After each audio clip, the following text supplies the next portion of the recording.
a yau din nan ji da kanmu muke bar mu shigo ko sallama ba za mu yi ba. Yawwa dan ubanku na zo ne in shaida muku Kande ta wace ni kaɗai ne zan aura.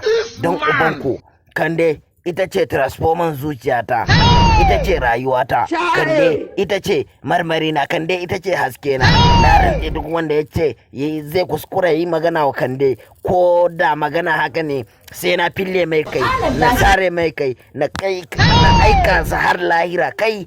Na rantse duk wanda ya taba min Kande dan ni aka yi Kande, dan Kande aka yi ni, dan haka Kande dai ta wace har abada.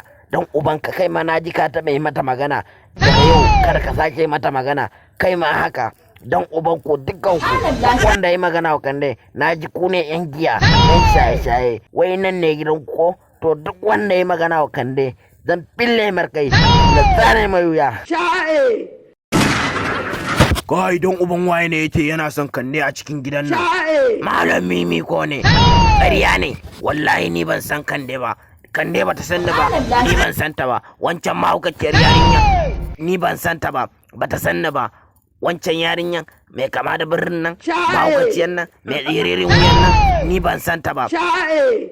Ai kuwa da ka kuskura ka ce kana san ta, sai mu yanke ma harshe mu aika ka har lahira.